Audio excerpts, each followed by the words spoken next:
বুদ্ধিমত্তা, বিশ্বস্ততা, দায়িত্ববোধ এবং সাহসিকতা, এই চারটি এমন ঐশ্বর্য যার সদুপযোগ ও সুনিয়োজন করে প্রত্যেক ব্যক্তি উন্নতির পথে অগ্রসর হতে পারে। বুদ্ধিমত্তা হলো সৌভাগ্যের প্রবেশদ্বার, আর বোকামি হলো দুর্ভাগ্যের। বুদ্ধিমত্তার অর্থ তাৎক্ষণিক আকর্ষণের বিষয়ে সংযত হওয়া, ভবিষ্যতের কথা চিন্তা করা, কোনো কাজের প্রতিক্রিয়া এবং তার পরিণামের স্বরূপকে বোঝা, পরিস্থিতির অনুকূল কর্মপদ্ধতির নির্ণয় এবং প্রচেষ্টা করা। এর বিপরীতে যারা বুদ্ধিমত্তার সদ্ব্যবহার করে না, যারা তাৎক্ষণিক প্রাপ্তিকেই অত্যধিক গুরুত্ব দেয় এবং ভবিষ্যতে তার কী পরিণাম হতে পারে সে বিষয়ে একবারও ভাবে না, পরবর্তীকালে তাদের তাড়াহুড়োর অদূরদর্শিতার পরিণাম যখন সামনে এসে পড়ে তখন কেবল দুঃখই ভোগ করতে হয়।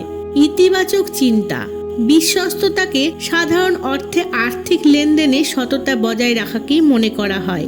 বাস্তবে এটি কেবল এটুকুতেই সীমিত নয়, আমাদের নিজেদের প্রতি, ঈশ্বরের প্রতি, পরিবারের প্রতি এবং সমাজের প্রতিও বিশ্বস্ত থাকা উচিত।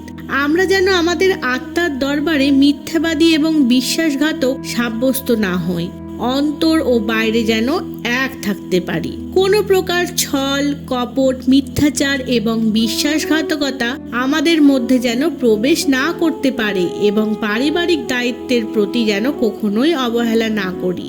বিশ্বস্ততা পালন করা অত্যন্ত সহজ, কিন্তু বিশ্বাসঘাতকতা করতে হলে অনেক ছল চাতুরির আশ্রয় নিতে হয়।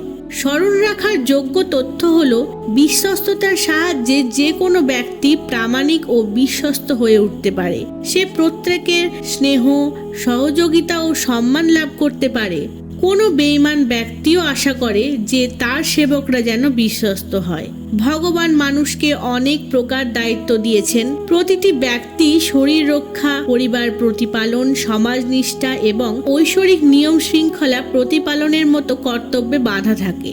দায়িত্ব পালন করার ফলেই মানুষের শৌর্য বৃদ্ধি পায়, বিশ্বাস বৃদ্ধি পায় এবং সেই বিশ্বস্ততার ভিত্তিতে তাদের উপর গুরুত্বপূর্ণ দায়িত্ব সমর্পণ করা হয়, যার ফলে তাদের জীবনে উন্নতির চরম শিখরে পৌঁছে যাওয়ার মতো সুযোগ আসে। লোকেরা তাদের আগ্রহপূর্বক আমন্ত্রণ করে এবং মাথায় করে রাখে। প্রত্যেক বিচক্ষণ ব্যক্তির দায়িত্ব হলো তারা যেভাবে নিজেদের শরীর এবং আর্থিক সুব্যবস্থার প্রতি খেয়াল রাখে, ঠিক একইভাবে তারা যেন নিজের প্রধান উপকরণ শরীর ও মস্তিষ্কের সুস্থতা এবং সুসমতা বজায় রেখে চলে। মানব শরীর এক ঈশ্বর প্রদত্ত সম্পদ। তাকে যদি অসংযত এবং অনিয়ন্ত্রিত না করা হয় তাহলে সারা জীবন ধরে নীরব থাকা যেতে পারে। আমাদের দায়িত্ব হলো, কোনো চোরকে যেমন ঘরে ঢুকতে দেওয়া হয় না, ঠিক তেমনভাবে আমাদের মস্তিষ্কেও যেন কোনো প্রকারের অনুপযুক্ত চিন্তাধারা প্রবেশ করতে না পারে সেদিকে সতর্ক দৃষ্টি রাখা। বিচক্ষণ, বিশ্বস্ত এবং দায়িত্বশীল হবার সাথে সাথে মানুষকে সাহসীও হতে হয়। সাহসী এবং পরাক্রমী ব্যক্তিরা কখনোই কাপুরুষদের মতো অসাফল্যের আশঙ্কা এবং কঠিন পরিস্থিতিতে ভয়ভীত হয়ে নিজেদের কর্তব্যকে পরিত্যাগ করে না। তারা যা কিছু করার উপযুক্ত কেবল সেই কাজই করে থাকে। যাদের নিজেদের উপর বিশ্বাস ও ভরসা নেই, তাদের জীবনেই নানা ধরনের বাধা বিপত্তির সৃষ্টি হয়। অনেক ব্যক্তি সচ্ছল হওয়া সত্ত্বেও হীনমন্যতার কবলে পড়ে নিজেকে অক্ষম ভেবে নিতে বাধ্য হয়। তোমার কাছে যদি স্বল্প সুযোগ সুবিধাও থাকে, তবুও তোমার নিষ্ঠা, সাহস ও পরিশ্রমের জোরে এমন কাজ করে দেখানোর চেষ্টা করো যাতে সবাই অবাক হয়ে যায়। স্মরণ রেখো, মন্দ প্রবৃত্তিগুলিকে সংঘর্ষ না করে সরানো যায় না, আর সংঘর্ষের জন্য সাহস অবলম্বন করতে হয়। কঠিন পরিস্থিতির হাত থেকে রেহাই পাওয়ার এবং উন্নতির পথে অগ্রসর হওয়ার সাহসী একমাত্র এমন সাথী যাকে সাথে নিয়ে তুমি একাই দুর্গম পথে এগিয়ে গিয়ে আপন লক্ষ্যে পৌঁছাবার কাজে সফল হতে পারো। সদ্গুণ সম্পন্ন হন। লোকেরা কোনো ব্যক্তির নয়, কেবল সদ্গুণেরই কদর করে। মানুষের মধ্যে সদ্গুণের মাত্রা যতটা বিকশিত হবে, অন্যান্য মানুষরা সেই অনুপাতেই তার প্রতি আকর্ষিত হবে।